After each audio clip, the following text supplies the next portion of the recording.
Interesantno pitanje o kineskom Tajpehu, crtica Tajvan. Naravno, zemlja, možemo reći, određenih podeljenosti, upravo isto zemlja koja nudi mnoge mogućnosti, zemlja koja pripada onom nazivu azijskim tigrovima, zemlja koja, može se reći, je bogata zemlja, bogata pre svega ono što im je Bog dao, to im je dao dobro more i dobru prirodu i može se reći čak i dobru klimu, iako postoje periodi gde ima vlažnih perioda, kišnih. Podeljenosti u politici postoje. Vrlo su energični, čak što više i ratoborni. Tamo možete doživjeti u parlamentu da, eto, imao sam prilike da sam video u nekoliko navrata da su se tukli u parlamentu, iako to spada, oni spadaju u visoko obrazovane destinacije sa dobrim standardima života i oni doživljavaju politiku na vrlo specifičan način. Očigledno da je to borba interesa. Sad su nedavno imali svoje izbore, pobedio je predstavnik bivše vlasti, Lai, predsjednik Lai se zove, pre toga je vladala predsjednica Tai, koja je bila tamo vrlo popularna i imao sam prilike da je bila gostovala na par mojih treninga, jer je to nešto interesovalo. I čak sam je podelio i jedan poklon, poklonio sam je šal sa oznakama Srbije. Politika je tamo primarna, zato što postoji problem sa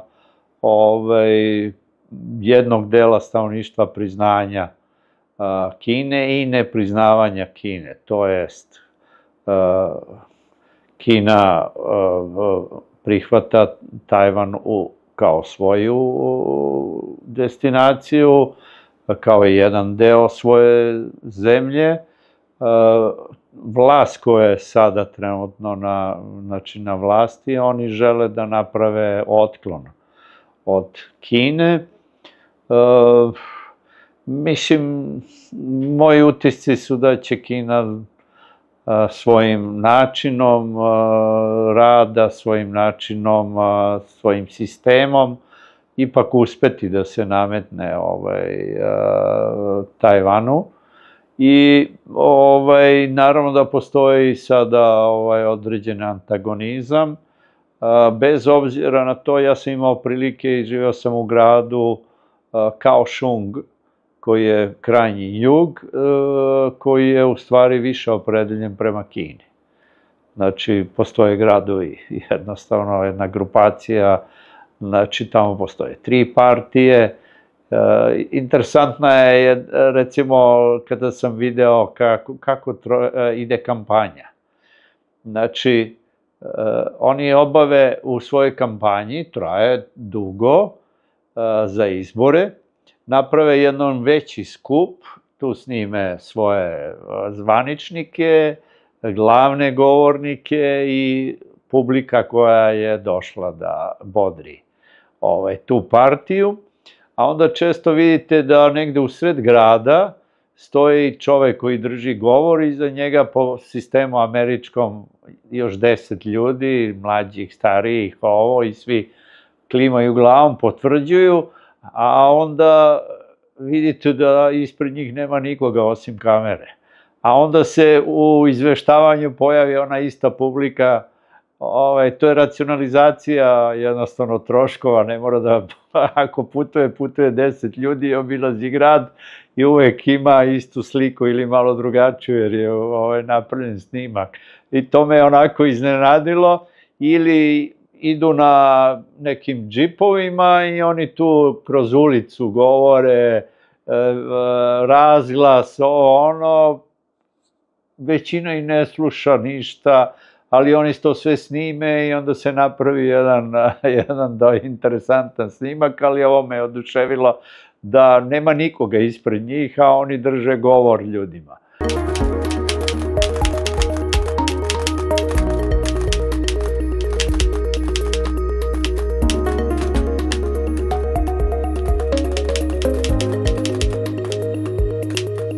Tajvan je jedna, može se reći, razvijena sredina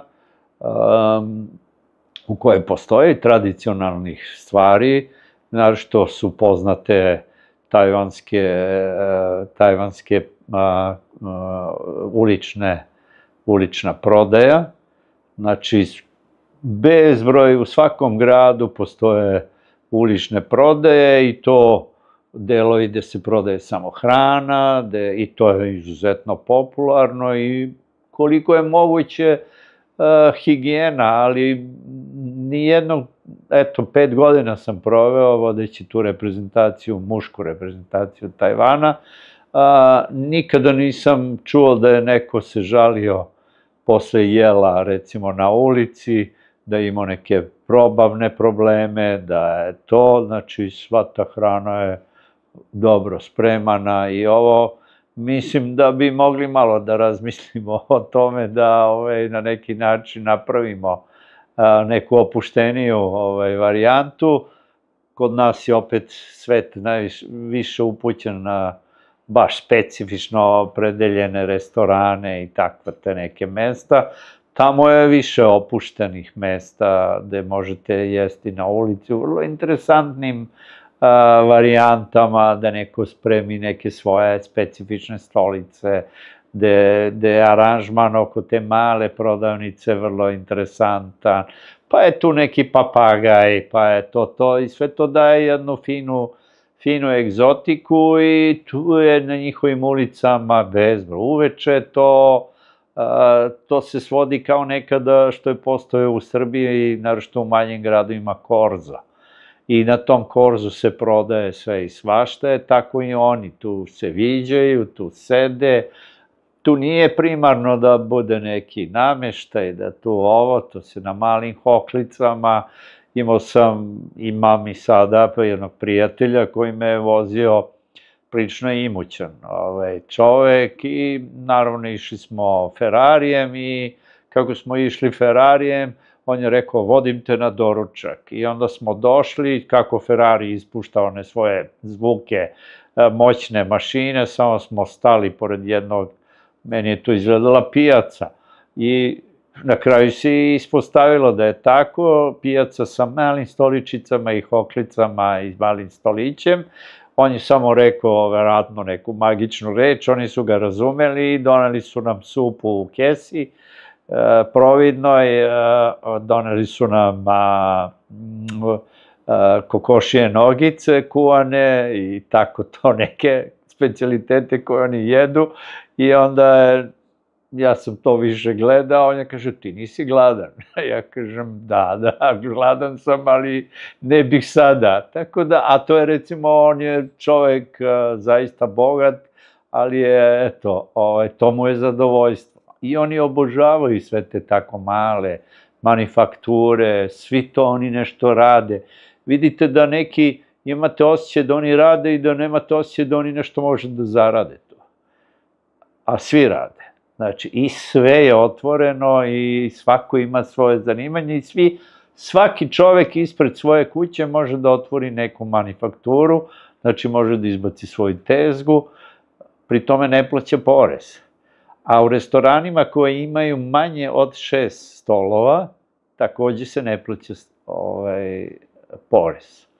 Tako da su podstakli i one koji možda, pa čak i onu populaciju koja je starija, znači da penzioneri mogu da recimo nastave da rade tu vrstu neku usluge to. Znači uopšte zanatstvo je tamo sa velikom tradicijom i naravno da u Tajvanu postoje uređeni gradovi, to su isto velegradi.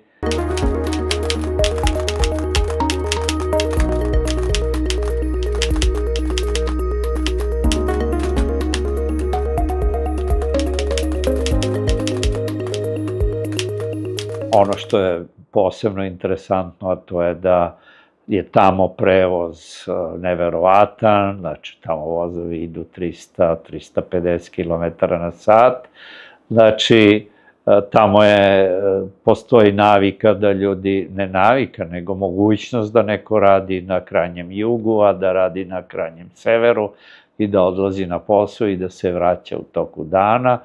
Znači, moja mogućnost je bila da čak posle popodnevnog treninga odem u Tajpej, glavni grad, koji je od mene od nekih 580 km i da to obavim sve u 5-6 sati, u 5-6 sati odlaska i povratka, da odem na večeru.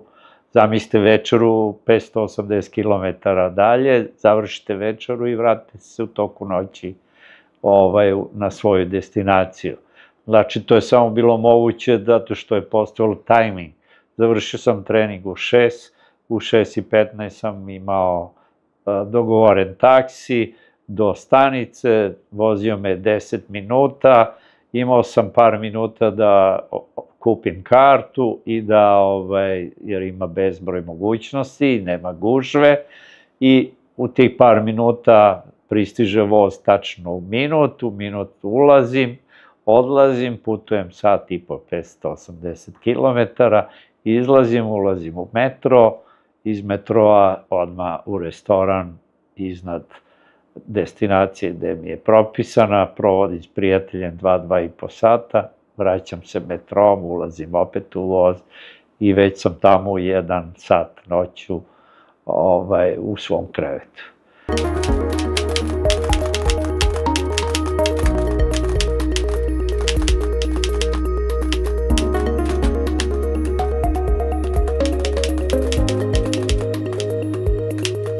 Ta vrsta proizvodnje, znači u Tajvanu se može reći da se promenila. Nekada je Tajvan, ja sam čak i svojim nekim mladalačkim interesovanjima, ja sam možda među prvim ljudima koji se zainteresovao za sklapanje kompjutera. Znači sve to do samog trenutka dok se nisam opredelio 100% za trenerski rad i praktično me trenerski rad izvukao iz tog dela, eto sad možemo kažemo IT industrije, koja se tek pojavila kod nas negde tamo u Sloveniji. Iskra je imala neko znanje o tome, s jednim drugom sam pokušao da organizujemo sklapanje kompjutera kada to ovde niko nije radio, to su neke 80. godine. I prvi primjera koji smo dobili da spojimo, da mi nešto uradimo, neki biznis, nas dvojica je bio Made in Taiwan. Znači, svi ti delovi za kompjuter su na crno pravljeni, to su bile kopije, u stvari, koje su pravljene na Tajvanu. U to vreme je Tajvan bio centar sveta, mi to kažemo black, tu englesku reč prevodimo, crnog tržišta, znači crne proizvodnje. Tako da, tamo si mogao da kupiš upravo, znači, svaki uređaj koji u to vreme bio proizveden negde od neke velikog brenda. Kopija je obavezno već sutradan bila napravljena na Tajvanu. Sve patike, farmerke. Upoznao sam čoveka koji ima 90.000 radnika. Pitao sam ga čime se bavi, on je, kaže, radim samo proizvode od Teksasa. I kaže, u početku sam otvorio svoju proizvodnju na Tajvanu, međutim, kaže, kako se Tajvan razvijao, samim time bogatio u svim sferama crnog proizvodnje i tržišta, on je sve više ulagao u svoje zakone i pravila i na kraju je Tajvan doživeo da on i sada ima 90.000 radnika, samo što to nisu Tajvanci, nego su Meksikanci, Tajlanđani, Vijetnamci, znači premestio je u 5 zemalja svoju proizvodnju. Znači, to se isto dešava i u sferi mnogih proizvoda koji se više ne proizvode na Tajvanu. Tajvan je primio, naravno, da proizvodi razne brendove, ali u originalu. I isključivo možete kupiti na Tajvanu samo u ovom trenutku original. Neki moji prijatelji su me se relativno skoro javili, znaš, mogo bi da mi nađeš tamo, ima za mene, treba mi nešto, neka mašina. Ja kažem, nema je više, ovde je bolje da je kupiš u Evropi nego da je kupiš ovo. A to se isto i dešava i u Kini.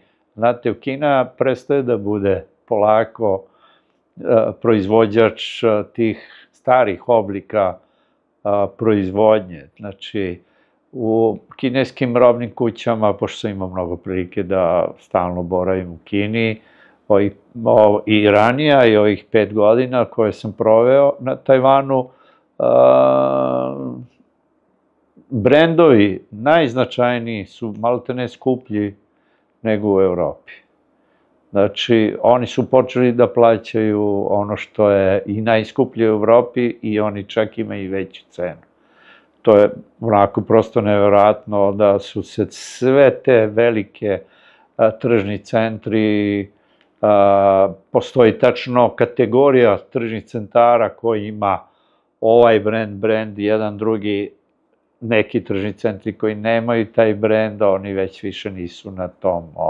Ali sve više, na Tajvanu je isto takva podela brendova i zaista prosto su to neke neverovatne cene, mislim, tako da, ali Tajvan je izuzetno tržište. Oni su tržište zato što tamo ljudi idu po tim tržnim centrima, ali Tajvan ima još jednu dobru stvar, naročito Tajpej, a i moj grad Kaohsiung, koji je drugi po veličini bio, razvijen je i taj rad prodavnica u ulicama.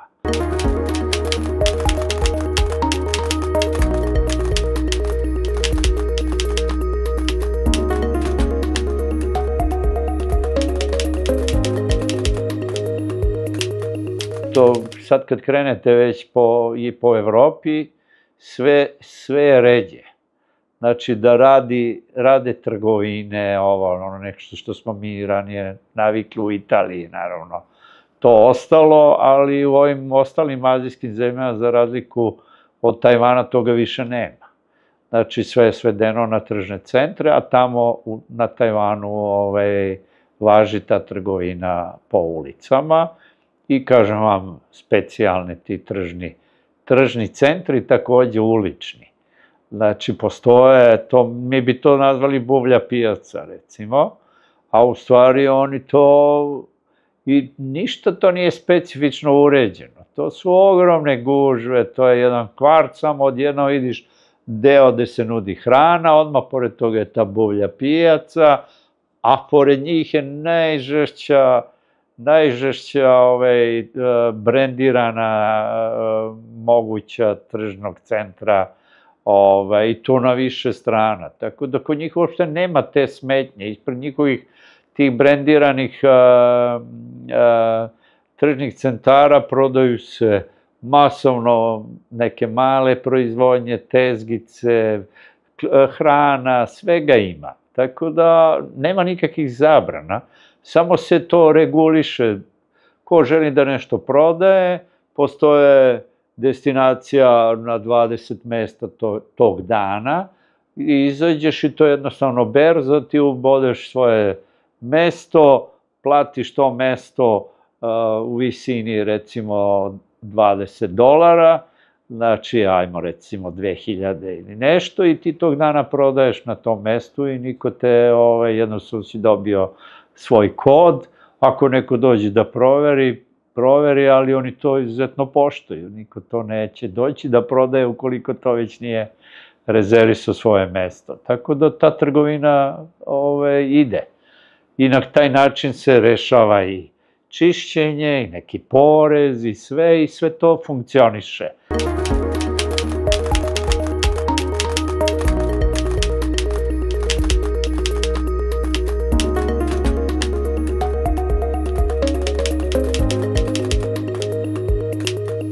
Oni su moćna zemlja u smislu svojih finansija. TSCM, možemo reći, je jedna od možda najmoćnijih firmi na svetu. Proizvodi, ima profit od $750 milijardi, što je prosto neverovatno. Ako znate da taj profit ne može ni, eto, Holandija i Belgija zajedno, možda i još neka zemlja, ne može to. Upravo sam čitao pre par dana da će TSCM uložiti $35 milijardi u poboljšanju proizvodnje ove godine. Znači to, a osim toga, pošto postoje mali problemi sa Kinom, pokušavaju da izmeste svoju proizvodnju, iako su uvek bili protiv toga, i bit će verovatno na dve destinacije, jedna destinacija u Americi i jedna destinacija u Japanu. Tako da ta politika je, možemo reći, ja volim da saznam mnoge stvari. Oni su dosta opredeljeni prema Japanu, a postoji ogroman uticaj Amerike i samim time oni možemo reći da se imaju sada, snabdevaju se naoružanjem pretežno iz Amerike, i mada interesantno, Amerika ih nije još do dan danas priznala. Samo nekih 10-11 zemalja je zvanično priznalo Tajvan. Ali oni nemaju smetnju ni da dođu u Evropu, mogu bez priznanja mogu da dolaze. Kao ozbiljni turisti, oni su zaista vrlo rado viđeni turisti. Oni imaju preko 2 miliona turista godišnje. To su ogromne brojke, oni su zemlja koja ima oko 23-4 miliona stanovnika. Imaju ogroman broj, ako kažemo, poljoprivrede i nekog, znači, naravno sadi se pirinač na ogromnim količinama, jer se i koristi, proizvodnja ribe, kako jezerska, tako ulovljena u morima, ponuda po hrane zaista neverovatna, jer ima klimu koja može da da po 3, 4, 5 rodova maltene godišnje, voće koje je fantastično, tako da zemlja koja ima svoja bogatstva, naravno, eto, imaju te probleme sa ovome, a kad me pitali da li su oni opterećeni sa time što imaju taj problem sa Kinom, ja neki put ustanovim da više ljudi ovde u Srbiji znaju od njih šta se dešava. Čitaju po novinama i ovo, a moji igrači nemaju pojma da se tu nešto sad bitno dešava, jer njih taj deo života uopšte ne interesuje. Tako da, mislim da smo mi Srbi specifični po tome što volimo da pratimo sve što se dešava u nekim drugim zemljama, što u sferi politike ili tako neke neizvesnosti, ali eto, oni tako žive, to je jedan opušten način života, tako da zemlja ima uslove, bogata, u onom BDP-u već možemo reći ravna nekoj Nemačkoj ili možda u ovom trenutku već i možda i bolji, što znači ona je po tom svom BDP-u pripada u 8 zemalja sveta. Tako da mi malo imamo informacija, ali to su prosto neverovatne stvari. S obzirom da je to ipak zemlja na malom, oni nemaju prevelik broj tih kvadratnih kilometara koji, ali je svaki pedalj zemlje uređen u smislu iskorišćavanja, da li neke proizvodnje, da li turizma i ovo, tako da jedan radan narod i zaista imaju neki svoj folklor, da se dopuštaju mnoge situacije u kome možeš da izabereš da funkcionišeš, radiš i dozvoljava se i opušten narod, tako da eto, to je slika Tajvana.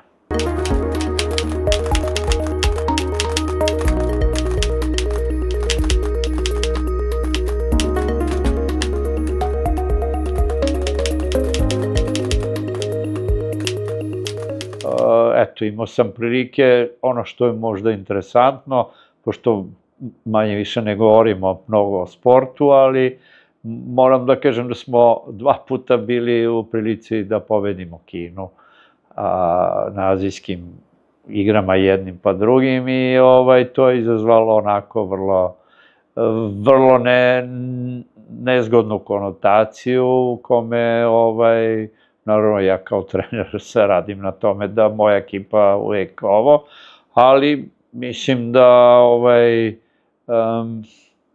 Kina se već na zadnjem takmičenju zaista organizovala, čak i imala pomoć naših ljudi ovde iz odbojke i našeg i saveza i sve i naravno, kako se zove, Kina je sad počela izuzetno da ulaže u odbojku, barem, a koliko znam i po mom prijatelju Aleksandru Đorđeviću, s kojim sam imao prilike da se susretnem na zadnjim azijskim igrama u Šengžou.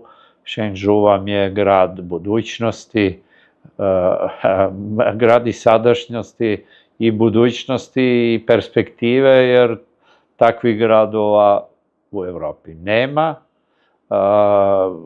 To jedino bi moglo donekle Dubaji da se uporedi ili neki američki deo nekog grada.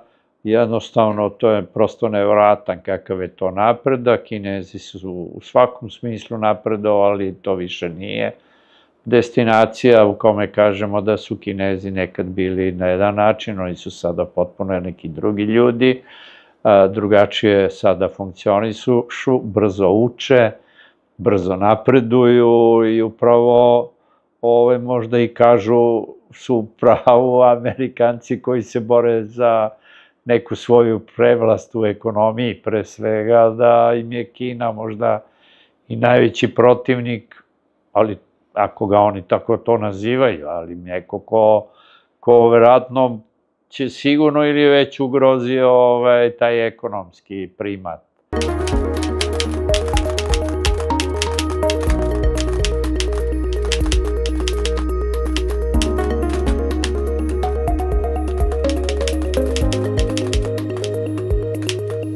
Moram da kažem da sam imao priliku da radim u predivnim uslovima. To su uslovi gde postoji u tom Kaohsiungu, postoji olimpijski centar koji je napravljen u sjajnim halama, sjajnim mogućnostima, restoranskim ponudama kao u najboljim hotelima, boravak apartmana za sportiste, za trenere, borilišta svih sportova, sve to na jednom vrlo brzom mestu gde sportisti i treneri ne gube više od 2 minuta od odlaska do hale ili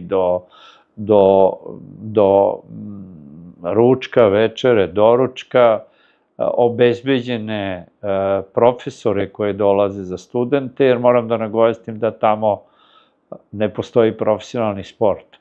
Jednostavno nema profesionalnog sporta, oni su svoj sport organizovali kroz studentske takmičenja, osnovnih škola, školski sport je primaran i samim time ne postoje profesionalci.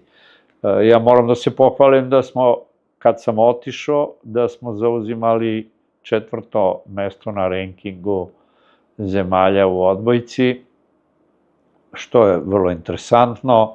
Tu je Japan, tu je Iran, tu je Kina, mi smo bili 4. iako tu postoji i Koreja, Južna, gde je tradicionalni sport odbojka, gde postoji Australija, gde postoji, ne znam, Indija, gde postoji još mnogo zemalja koje i po fizijskim predispozicijama imaju veće mogućnosti od jednog Tajvana. Međutim, i sama te 2 pobede protiv Kine su zaista obeležile neki naš rad i svih ti ljudi koji su bili sa mnom iz Srbije. Tako da, eto, to je jedno zadovoljstvo. Već sam boravak u 5 godina tamo je govorio da smo nešto odradili kao jedna grupa ljudi tamo koji smo bili. I tako da zato smo i proveli tamo tih 5 godina i eto.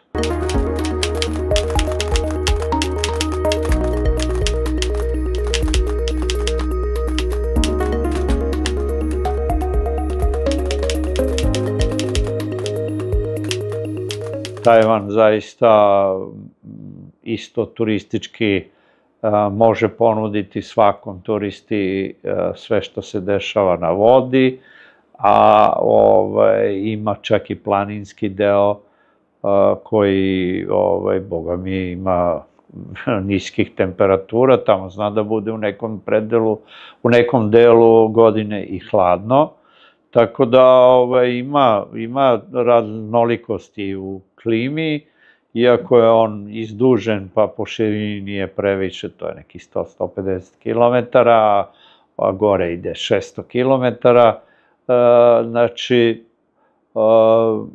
sve je povezano, gradovi su povezani brzim prugama, za čas se stigne, malo se vremena gubi, tako da Tajvan može očekivati potpuno jedan napredak sve više i više. Tako da ljudi su, naravno, telefon mobilni je broj 1, sastavni deo života. Posebno sam primetio da vole da imaju male pse. Znači, to im je nekako sad jedna situacija u kome ogroman broj Tajvanaca ima svog malog psa i imaju i specifične neke rase svoje, tako da, eto, interesantno je. Naravno da pokušavaju da se približe nekoj kulturi Evrope, jer Evropa je uvek i njima interesantna, koliko god je nama Azija interesantna, toliko je njima interesantna i Evropa.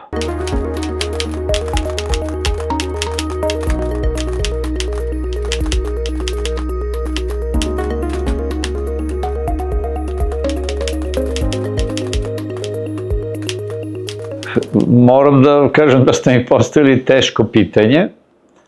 Teško pitanje, možda bih odabrao 3 destinacije, jer eto, bilo je 15. Bilo ih je 15. Sigurno bih voleo da se vratim na Filipine, Saudijsku Arabiju i Kuvajt. Kuvajt mi je ostao zemlja u kojoj sam stekao baš puno prijatelja, jer ima fenomenalno jedno okruženje, društvo naših ljudi koje me je vraćalo u neku svoju mladost. I oni su kao da su se preparirali u tom smislu, pored svih svojih poslova koje su tamo žive i rade, čitava naša zajednica tamo fenomenalno funkcioniše. I to je jedan, uostalom, Kuvajt mala zemlja, grad, tako da, eto, to je uređen. Saudija je na mene ostavila zaista onako, eto, mogu da kažem, za mene koji sam proputovao sve i svašta, taj neki egzotičan deo, neki drugi način i ta vera koja mi je bila drugačije nego što mnogi ljudi vide sada tu veru njihovu, ja sam je doživeo tamo da je vidim kako to u pravom obliku izgleda. Pa na kraju krajeva bio sam i u Meki, znači ušao sam, pa su me u šali ljudi rekli da sam hadži Moro. Tako da uslovi života su, ako se ide naročito sa porodicom, jer sam tad proveo sa porodicom, bili izuzetni i evo sad Filipini koje sam prve spomenuo je ta neka emocija prema tim ljudima, prema ljubavi, prema konkretno mene interesuje taj sport, tako da kao što vidite uvek imam neki osmeh kad su u pitanju Filipini i kad se setim svih tih ljudi. Znači, ta ljudi koji su u upravi, koji su i sa mojom porodicom stekli neki odnos, moji su dolazili tamo, znači, čak i moja ćerka trenirala odbojku sa tom ekipom, jer u to vreme bila igračica Vizure. Tako da, eto, jedan fin odnos i jedna toplota i zato, eto, mogu da kažem te tri zemlje, mada moram da priznam da mi je manje više gotovo svuda bilo dobro. Mogu da kažem da od tih zemalja gde sam možda bio, da mi je najteže bilo nekako da se snađem u Grčkoj, zato što u Grčkoj nijedna igračica kluba koga sam trenirao nije znala strani jezik, pa smo nekako morali da se snalazimo. Onda taj način na koji oni funkcionišu prema strancima, trenerima i ovo je vrlo specifičan. Tu postoje stalno neke igre i s njima je vrlo teško izaći na kraj. Tako da moram da kažem da je prilično teško raditi u Grčkoj. Naravno, kada sam se adaptirao, onda je bilo ok, ali trebalo je vremena. Tako da ima i za nas, pa ja mislim i za mnoge sportiste teških onako sredina. Tako da moram da priznam da mi i u Tunisu bilo dobro i tako to. Nažalost u Libiji je loše vreme uticalo, loš moment za samu zemlju, ne za mene je bio, jer to je period Gaddafi i tog razlaza, pucanja te zemlje. Tako i evo sad ide na kraju moj jedan novi boravak. Možda ljudi me pitaju gde ćeš sada, moja sledeća destinacija je Makabi Haifa. Ljudi kažu, pa zar sada? A ja kažem, nekako taj adrenalin je večno kod mene, postoji. Tako da nemam tu vrstu straha, nisam je imao ni u Libiji, nisam je imao ni u Narodnoj Republici Koreji, nisam imao ni u Saudiji, gde sam otišao među prvima, tako da, ali svuda su ljudi imali neke predrasude. Predrasude sa time da možda nije dobar moment da se ide na neku od tih destinacija. Tako da, eto, to je, nadam se da ćemo imati prilike da pričamo o tome.